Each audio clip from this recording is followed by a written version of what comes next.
आज जो सच बोलता है वो हमेशा विवाद में रहता है, और मुझे लगता है कि हर एक हफ्ते पे विवाद में रहते हैं। आप भी शत्रुघ्न से खेसारी लाल यादव बनने में कितना संघर्ष करना पड़ा आपको? कि मैं एक बिहार का बेटा हूँ, जिस तरह आप हैं और जिस तरह आपकी बातों को मैं हमेशा गौर करता हूँ कि आप हमेशा सच की बातें बोलते हैं और आपके अंदर एक ताकत बहुत है। तो कई देर लोगों के घर पे नौकर भी रहा हूँ। हमारे गुड्डू रंगीला का आप नाम सुने ही होंगे। उनके घर पे मैं 3-4 महीना तो खाना भी बनाया हूँ, झाड़ू पोछा भी लगा। शर्म किसी बात की नहीं आती। मैं दूध बेचा हूँ, पानी भी मिलाया हूँ, वो भी मुझे पता है। मैं लिट्टी बेचता, पानी भी मिलाए हूँ। हाँ। कितना पानी मिलाए थे? अब 1 किलो में 1 पौवा पानी मिला दूसरा। एक्चुअली मनीष भैया, जिस तरह आज आपको पूरी दुनिया जान रही है, जहाँ भी आपको लोग प्यार करते हैं, तो आपने अपने आप को साबित किया है ना। हम केहू के गरियाए में हमरा कितना टाइम लगी, लेकिन हमारा सम्मान पावे के होई तो ओकरा लगे जाए के पड़ी। अपन पोस्टर खुदे पान के दुकान पर कितना लोग फाड़ दे हमारा सामान वे, कितना दुकानदार माँ के गाड़ी हमरा दे लोग की हट। अगर आप जैसा भाई साथ में होगा तो हम दुनिया के किसी कोना में तैयार हो जाएंगे। रीज़न सच्चे लोग मिलना चाहिए भैया। जी यह कहब कि अगर अश्लील कोनो चीज़ बा तो ओकरा पर विचार और बात कल बंद कर दिलो, उ काल्हे से सब कुछ बंद हो जाई। अपने आप लोग सभ्य की तरफ भागल शुरू। अच्छा मनीष भैया तो रोज ट्रेंडिंगे में रहे ट्रेंडिंग स्टार हुआ है। नहीं, आप हमेशा आपका हमनी के मनोरंजन करावेली से तो लोग उतना ना सुन पाए भाई, जितना आप बोल देते हैं तो लोग सुन लेते हैं। वो सच्चाई है। तो वेद गलत हो जाता है अगर गलत साबित करने वाले लोग बैठ जाएं तो, क्योंकि आपका विचारधारा गलत उसको करना है, उसको साबित कर देना है कि वो गलत है, तो वो गलत हो जाएगा।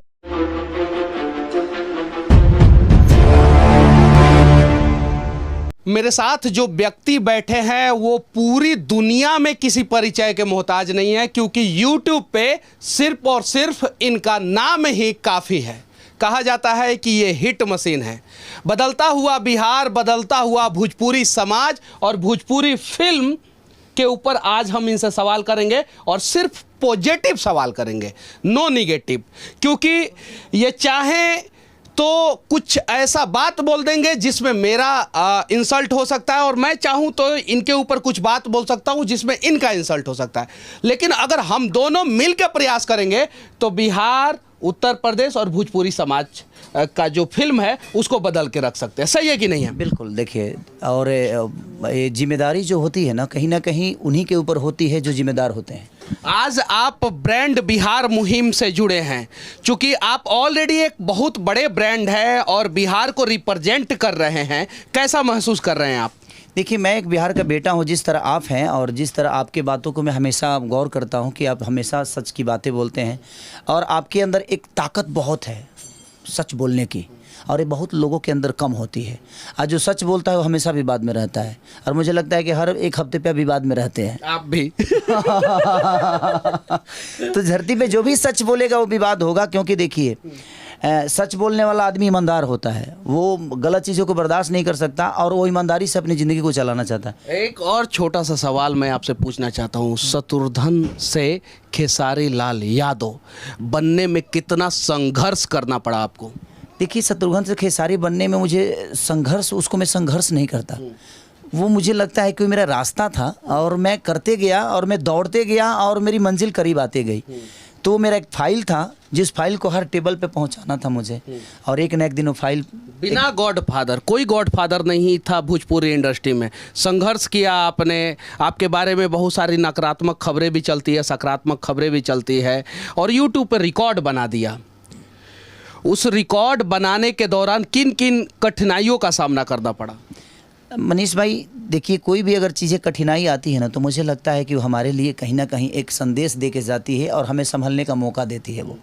तो मैं कठिनाइयों को कभी कठिनाई इसलिए नहीं समझा, इसीलिए मैं आज तक कमज़ोर आप ही की तरह ताकतवर हूँ खुद से। और मेरे अंदर ताकत एक जनता की है, जिस तरह आप भी जनता के आज एक ऐसे इंसान हैं कि जनता की ही बातें करते हैं। हमारा अस्तित्व आज है तो हमारी जनता है, उसके अलावा हमारे पास कुछ नहीं है। और कठिनाइयाँ जो भी हुई, मैं तो कई देर लोगों के घर पे नौकर भी रहा हूँ। हमारे गुड्डू रंगीला का आप नाम सुने ही होंगे। उनके घर पे मैं 3-4 महीना तो खाना भी बनाया हूँ, झाड़ू पोछा भी लगाया हूँ। लाज नहीं लागत ये बात कहे में?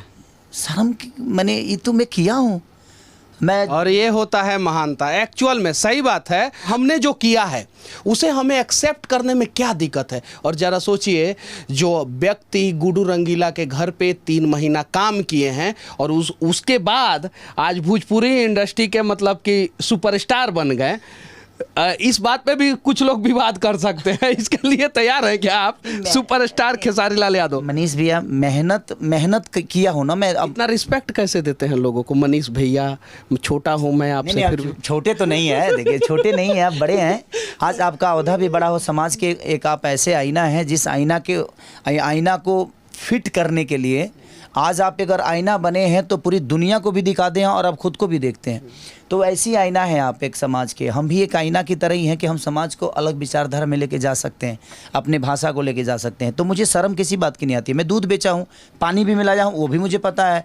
मैं लिट्टी बेचता, पानी भी मिलाया हूँ। हाँ। कितना पानी मिलाए थे?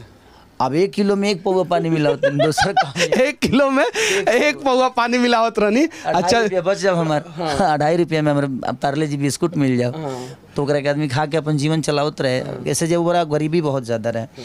और हम लिट्टी चोखा भी बेचे हैं, तो जो पलदार हमनी के यहाँ ओखला में एगो संजय कॉलोनी बा, तो जी पलदार लो रहा है जो जे बोरा ढोवे वाला लोग, तो वो लोग खाओ तो प्लेट में खाओ तो प्लेटो धो के हम लोग को खियोले बने। ऐसा नहीं कि हमारा शर्म बा कोनो बात के, लेकिन आज हम कुछ भी बानी तो कहीं ना कहीं लोगन के प्यार बा ना, तो मेहनत करे खातिर तो मुझे हमारा लगा। अच्छा, इतना गाना रहुआ 1 महीना में काहे रिलीज कर देवे नहीं, और सारा गाना आपका लगभग हिट होता है, इसका राज क्या है? कुछ बताइए ताकि दूसरे कलाकार भी इसके बारे में जाने। नहीं, राज ये है भैया कि छोट कंपनी के हम बहुत लेके चली ले। एगो गाना रिलीज होला तो कहीं ना कहीं ओकर औकात बहुत बड़ा ड्यूटी सीरीज तो है ना, वो तो 5-10 लाख में खेले वाला आदमी बा, तो कम से कम ओकर एगो रोजगार हो जाला। आ ओकर एगो गाना हिट हो जाला तो कम से कम 1 से 1.5 करोड़ रुपये 2 करोड़ रुपया कमा लेला, और रातों रात वो चीज़ ओकर जिंदगी बदल जाला। आ ओकरा से कई लोग जुड़ जाला तो कई लोग के घर चले लगेला। और जितना गाना रिलीज करे के कारण हम छोट कंपनी बा कि छोट कंपनी के हम हमेशा गाना देहल चाहिए। ऐसे जो छोट कंपनी जब आगे आई तो हर आदमी के पास रोजगार रही। अगर हम 1 महीना में 20 गो गाना रिलीज करी ले तो हम 20 गो कंपनी के दिले, तब 20 आदमी के हम रोजगार दे देनी, तो कम से कम वो 20 आदमी के तो रोजगार दिए दी। कंप्यूटर लगाई, स्टूडियो में जाई, तो कोशिश रहेला कि ज़्यादा से ज़्यादा आदमी काम करी तो ज़्यादा से ज़्यादा लोग उससे जुड़ी और ज़्यादा से ज़्यादा लोग को रोजगार प्राप्त हुई। कहल जाता कि भोजपुरी में बहुत सारा लोग खेसारी बने के प्रयास करेला और खेसारी ना बन पावेला, एक एमे कितना सच्चाई बा? एक्चुअली मनीष भैया, जिस तरह आज आपको पूरी दुनिया जान रही है, जहाँ भी आपको लोग प्यार करते हैं, तो आपने अपने आप को साबित किया है ना। अब मुँह से देखिए, केहू के मुँह से बोल दे होला काम के लिए बहुत फ़र्क होला। हम केहू के गरियावे में हमरा कितना टाइम लगी, लेकिन हमारा सम्मान पावे के होई तो ओकरा लगे जाए के पड़ी हमके। तो सम्मान और सम्मान में दोनों में बहुत अंतर होला। तो पैसा से सम्मान खरीदा सकला, सम्मान तो ना खरीदाई, सम्मान तो कमाई के पड़ेला। और हम जीवन में सम्मान यही से करी ले कि शायद हम जब स्ट्रगल पीरियड में रहनी तो हमारे केहू सम्मान ना करी। हम जौना कैसेट विक्रेता के लगे जाई अपन कैसेट लेके, पैदल ओकरा पैसों ना रहे तो 4 किलोमीटर 7 किलोमीटर हम 50 किलोमीटर साइकिल चला के गई बनी।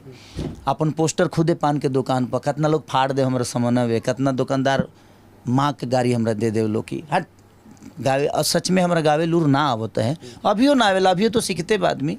हम दूसरा विधा के गायक रहे, रामायण महाभारत के गावे वाला आदमी, और अचानक से लोग गीत गावे लगनी, गाते गाते। लेकिन हाँ, हौसला हमारा लग रहा है, हमारी इरादा बहुत मजबूत रहे, हमारा बस बने के रहे, कुछ कोशिश रहे जना कम से कम हमारो प्रोग्राम होके, हमारे कैसेट होके, इहे गो सरदार है। हीरो बने के हम ना सोचले रहनी कि हमको वो हीरो बन जाए, लेकिन अब लोगन के प्यार मिलल तो आदमी आइल, तो वो विधा के हम देखले बनी। मोतिहारी ऐसा जगह पर हम पान के खोखा पर रात भर ठंडा में सुतल बनी, खाली पोस्टर चिपकावे खातिर। हम कितना लोग के गोड़ दबले बनी, कितना लोग के मने कैसेट दुकान पर जाके, भैया बैठ जोते जी हम आओ तनी तो 2 घंटा बाद ते जाइए, तो हम कैसेट बेचले बनी, काउंटर संभालले बनी, चिपकौले बनी, पान के दुकान, ठेला, स्टेशन, बस अड्डा, टेम्पू, नाच में जाके हम गाना गौले बनी, खाली अपन कैसेट बजवावे खातिर। अच्छा, यहाँ एगो फिल्म के शूटिंग राउट चल रहा बटे, संघर्ष 2 शायद से फिल्म के नाम है। वो फिल्म के का पूरा बिहार के लोग अपना परिवार के साथ, यूपी के लोग परिवार के साथ बैठ के देख सकता? बिल्कुल। ऐसे जो हमार बेटी खुदे में काम के लिए भी है, हमार खुद के बेटी जौन कृति भी है, दूसरा सिनेमा हो ओकर, वो क्लाइमेक्स में हम बतौले बने कि दुनिया खातिर हर बाप हीरो होला, लेकिन जे देश खातिर हीरो होला वो हर आदमी के बाप हो जाला। और वह कोशिश कैले बा आदमी एगो देश के बचावे के, एगो समाज के बचावे के। अगर एगो बेटा भी सिनेमा देखी तो शायद अपना पिता के कभी भूल ना पाई, एगो पिता भी देखी तो ओकर बेटा कहियो बिगड़ ना पाई। तो हमने के आज अपना बच्चन के बिगाड़े के भी कहीं ना कहीं उद्देश्य हमने के खुदे बवे। इतना ज़्यादा मोबाइल से करीब ओकनी के कदल में अब गूगल में ओकरा कुछ चाहिए तो जरूर 1 मिनट के अंदर मिलता ना, गूगल है हमरा चाहिए तो 1 मिनट में दे देता। और ओकनी के हमनी के जजमेंट करे लगतन या तो बच्चन के प्यार देहल जरूरी बा, बच्चन से क्लोज रहल बहुत ज़रूरी बा ताकि बच्चा मोबाइल के नज़दीक ना जाओ। अच्छा, फिल्म फेयर अवार्ड होला, आईफा होला, नेशनल फिल्म अवार्ड होला, जौन सबसे बड़का अवार्ड होला भारत में, उसको ग्रैमी ऑस्कर तो वो तो अलग बात बाटे। तो नेशनल फिल्म अवार्ड के लिए कोनो भोजपुरी फिल्म बनता कि ना जो नॉमिनेट होखो, ओकरा लाख रउआ का करतनी? एगो बनल बा सिनेमा हमार, ओकरे खातिर ओकरे काल से शूटिंगो बा हमार। तो काल हम मुंबई जाएब और काल ओकर शूटिंग बावे, काल परसों तरसों 3 दिन गाना और कुछ काम बाकी बा, वही खातिर बनल बावे। अच्छा, एगो सवाल हम पूछता नहीं रउआ से। लोग अक्सर आरोप लगावेला अश्लील और सभ्य गाना, तो ई रउआ ऊपर ना बहुत सारे लोग के ऊपर लागेला, रउआ ऊपर लागेला, बहुत सारे कलाकारों के भी ऊपर लागेला कि ई गाना अश्लील बाटे, हई लोग अश्लील गावता, हई लोग अच्छा गावता। तो एकरा के केंगे रउआ डिफाइन करे के चाहतनी और एकरा के केंगे रउआ देखेनी? बस हमरा कहे के मतलब कि जितना लोग अश्लील अगर गावता ओकरा के बातें कल बंद कर देहल जाओ। अगर एगो चोर के रुआ केहू के केहू गोली मार देहल ओकर वो नाम ना लेब तो डकैत ना होई, ओकरा से डेराइल रुआ बंद कर देब तो डकैत ना होई। जब डेराए लगे तो ओकर मन बढ़ जाई, मन बढ़ जाई तो आवेला समय में बहुत बड़ा बदमाश बन जाई। और वही चीज़ होता हमनी के बुराई के इतना ज़्यादा यूट्यूब पर चर्चा कर देता नहीं जा, अपनी ही भाषा के इतना हमनी के गंदा बना दिले बन जा कि अदर लैंग्वेज के लोग के दिमाग में बैठा दिले बनी जा हमनी के कि ना हमनी ऐसा गंदा ये धरती पर केहू है नहीं खे। तो सबसे बड़ा चीज़ बा कि जो भी गंदा गाना है उसका चर्चा बंद कर दीजिए, लोग सर्च कल बंद कर दी। अब गड़ल गड़ल मुद्दा अब खेसारी लाला से 20 साल पहले का गौले रहले, 15 साल पहले का गौले रहले, ओकरे के उठा के लोग 10-10 मिलियन करा देता। अब तू कह बता लोग ओकरा के खोजी नू, आ खोजी तो सर्च करी तो व्यू बढ़ी, अब व्यू बढ़ी तो भाई कंपनी अपन कमाता। तो आप गलत चीज़ को प्रमोट करना बंद करिए, गलत को गलत साबित करने के लिए आप उसको चर्चा में ला देते हैं। तो सही को सही बनाने के लिए सही के तरफ भागिए और सही का चर्चा करिएगा तो सही भी देखना दुनिया कल से शुरू कर देगी और लोगों की मजबूरी हो जाएगी। अच्छा, अगर बिहार के बदले के मौका मिली खेसारी लाल यादव के रियल लाइफ में ना, फिल्म रौनी के बहुत बनौले बन लगे जैमें बड़का बड़का अधिकारी बन के बिहार के बदलने बन लगे, रियल लाइफ में कब मौका मिली तो कार हुआ तैयार बनी? अगर आप जैसा भाई साथ में होगा तो हम दुनिया के किसी कोने में तैयार हो जाएंगे। रीज़न सच्चे लोग मिलना चाहिए भैया जीवन में। हम राजनेता हैं ना, आ केहू नेता पर हम टिप्पणी करब ना। हम एक ही वो शब्द जानता नहीं कि जब हमारा बिहार के जितने भी नेता हैं जब उनके बच्चे बिहार में नहीं पढ़ पा रहे हैं तो हमारे बच्चों का भविष्य होता ही नहीं कर पाएंगे। दूसरी चीज़ कि जब उनका इलाज हमारे पटना शहर में नहीं हो पा रहा है तो हमारे बच्चों का इलाज और हमारे माँ बाप का इलाज पटना शहर में कहाँ संभव है। तो जब वो अपने लिए अच्छे अस्पताल नहीं बना पाए तो हम उनसे आशा कहाँ से कर पाएंगे। जब वो अपने बच्चों को पढ़ने के लिए अच्छी स्कूल की व्यवस्था नहीं दिए तो शायद हम अपने बच्चों का भविष्य उनसे कैसे मांग सकते हैं। तो हमें बदलने की ज़रूरत है और बदलने की कोई ज़रूरी नहीं है। पढ़े लिखे लोग आएंगे जो अपने घर को बेहतर चला सकते हैं, वो आज नहीं तो कल अपने राज्य को भी चला लेंगे। लेकिन हाँ, वो गरीब का ही कोई बेटा होगा जो चलाएगा। जो भी सरकार चल रही है अच्छी चल रही है, अगर लोगों को अच्छा लग रहा है तो हर आदमी अच्छा ही कर रहा है, तभी लोगों को अच्छा लग रहा है, उसमें मैं टिप्पणी नहीं कर सकता। लेकिन मैं चाहता हूं कि बिहार में रोजगार तभी बढ़ेगी जब लोग बाहर से आएंगे, हमारे पास जगह है। झारखंड में सब्सिडी मिलेला, उत्तर प्रदेश में सब्सिडी मिलेला, बिहार में फिल्म शूट होता है तो सब्सिडी नहीं मिलता, एक मलाल नहीं रहता है आप लोगों के अंदर? अब कितने सारे कलाकार भैया अपना आधार कार्ड चेंज करा के यूपी का कर लिए, ये अब तो आपको पता ही नहीं है। कई सारे प्रोड्यूसर मेरे पे दबाव दे रहे हैं कि भैया आप यूपी का आधार कार्ड बनवा लीजिए। 80% होगा यूपी का आदमी तभी सब्सिडी मिलेगा, ऐसा नियम है। ऐसा नियम। हाँ, तो आप लोग मजबूरी में यहाँ लोग कार्ड चेंज करा रहे हैं, लोग बिहार का आधार कार्ड अपना यूपी कर रहे हैं, क्या करेंगे? आखिर प्रोड्यूसर को फायदा नहीं होगा। अब सिनेमा हॉल पे चलता है नहीं लोगों का, मेरा तो चलता है भैया, हम बाकी लोग की बात नहीं करेंगे। हमारे सिनेमा आवेला तो चलेला, लोगों के प्यार हमारे मिलेला। अब बाकी लोग के जेकर नहीं चलता है चाहे चलतो बा तो अपन आधार कार्ड जी के करा ले बा, ताकि सबके लिए आप सोच रहे हैं। हाँ, तो हमारा कहे के मतलब जे अगर बिहार सरकार ये नियम गलत है, ऐसा नहीं कि गलत सही है, ताकि यूपीए के कलाकार मैंने उसमें काम करी हैं आज बिहार के कलाकार बाबू कहाँ जाई। अब बिहार सरकार को भी इस बात पे सोचना चाहिए कि भाई जब हर राज्य के लोग अपने कलाकार के लिए सोच रहे हैं तो हम बिहार के हैं, आज हम यूपी में क्यों शूट कर रहे हैं भैया। आप ही बताइए कि अगर हम कम से कम 300 यूनिट 70 गो रूम बुक बा, खाली होटल के बिल नहीं हुई तो 20 लाख रुपया आई, ट्रेवल के खर्चा नहीं हुई तो 10 से 12 लाख रुपया आई, खाना के खर्चा नहीं हुई तो 15 लाख रुपया आई, बाकी सब सिस्टम के खर्चा नहीं तो सब मिला के हम कम से कम 2 करोड़ यूपी सरकार के दे के जाता नहीं ना। तो यह 2 करोड़वा हम बिहार सरकार के दे देती तो कम से कम लोग को रोजगार मिल जाइत, केहू लाइट खरीद लीत, केहू स्टूडियो डाल लीत, केहू कैमरा खरीद लीत, तो सबके रोजगार बढ़ जात, 2 रोटी सबके मिले लगित, आ सिनेमा बनित लोग के सिनेमा के काम मिले लगित, हर चीज़ होखे लगित ना। तब तो कहिए से आदमी कहते हुए, लेकिन केकरा से कहे जाए भैया हमारे फिल्म सिटी के कब निर्माण हुई बिहार में।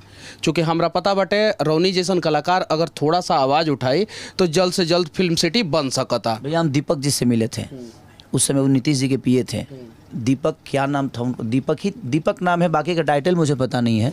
वो उनके पीए थे। कई जगह पे मैं गया हूँ लेकिन कोई सुनवाई नहीं हुई। सब हाँ करते हैं इसको, उन लोगों ने इसको मैं फिल्म नीति को डाल दिया है। वो क्या बोलते हैं जो बाहर से लोग आता है तो क्या बोला जाला ओकरा के, प्रवासी ना, बाहर से लोग आते हैं ना, पर्यटन।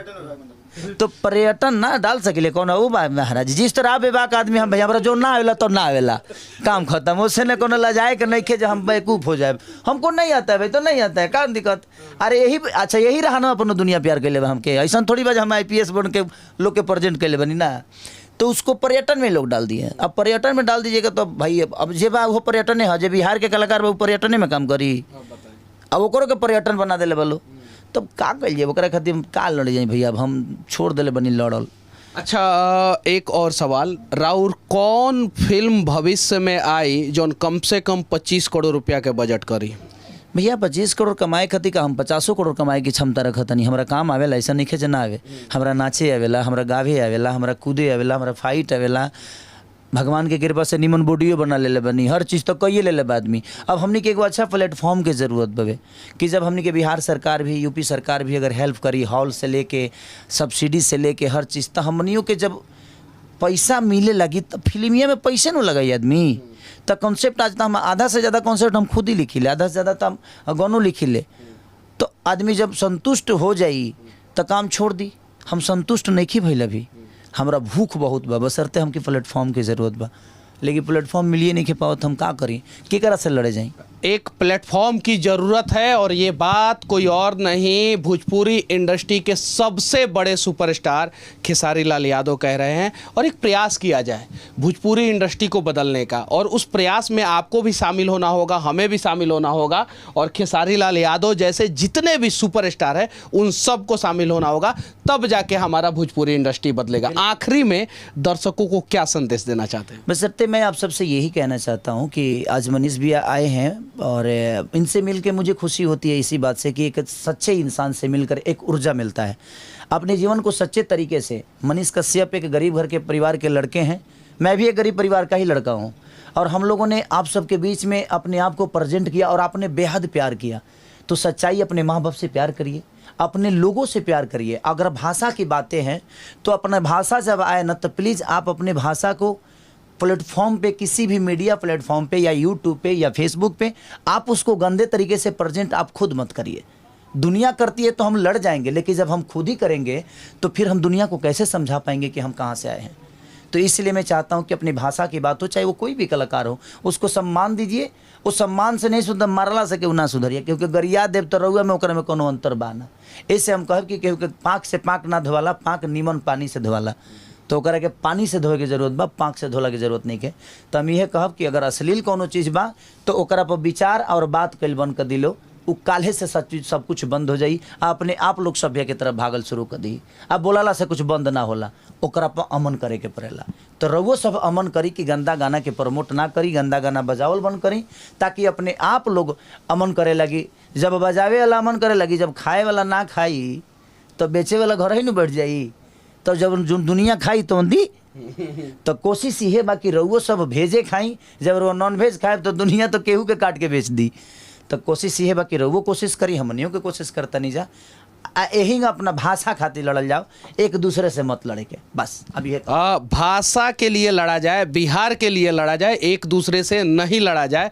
बाकी खेसारी लाल यादव जो सुपरस्टार हैं, इनकी बातें, हमारा ये प्रयास आप लोगों को कैसा लगा कमेंट करके जरूर बताना। और भोजपुरी इंडस्ट्री किस प्रकार से बदला जाए, इसके बारे में भी आप लोग अपना राय जरूर रखना। आप हॉल तक जाइएगा, जब भोजपुरी सिनेमा लगती है तो हॉल तक, जिस तरह साउथ के लोग हॉल में जाकर सिनेमा को देखना चाहते हैं, यूट्यूब पे नहीं देखते हैं, वो हॉल में जाकर देखते हैं। तो जैसे आप भी हॉल में जाइएगा तो शायद वो चीज़ें बदलती नज़र आएगी। और हम भी कल 50 करोड़ नहीं 500 करोड़ कमाने की क्षमता रखते हैं। हम 35 करोड़ में खेलते हैं, तो कहीं ना कहीं हम 500 करोड़ भी कमा सकते हैं।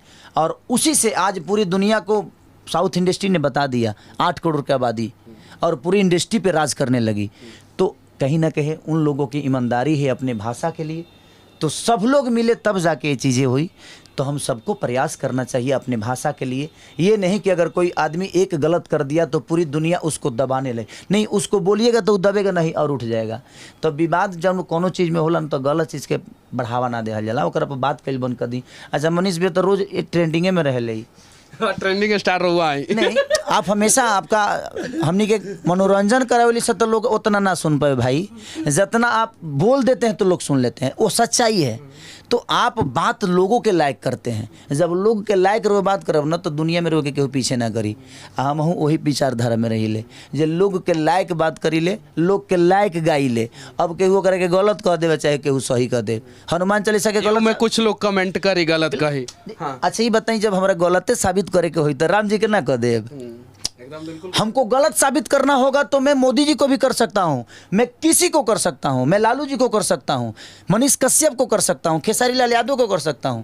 अगर गलते साबित करे के बाद तो ओकरा खातिर कोई को प्रतिक्रिया बा, तो ओकरा के कौन काम बस गलत साबित के लेके भाई।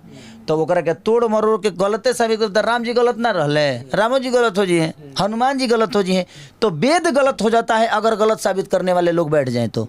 क्योंकि आपका विचारधारा गलत, उसको करना है, उसको साबित कर देना है कि वो गलत है, तो वो गलत हो जाएगा। लेकिन उसको सही अगर आप साबित करेंगे तो शायद इनके संघर्षों की कहानी को देखकर आप मोटिवेट होंगे, और जैसे ये ग्राउंड जीरो से उठ के आज सुपरस्टार बने हैं, आप भी अपने मंजिल को प्राप्त कर लेंगे, बस सच्चाई के साथ। बस सच्चाई के साथ। जय हिंद, जय हिंद, जय बिहार।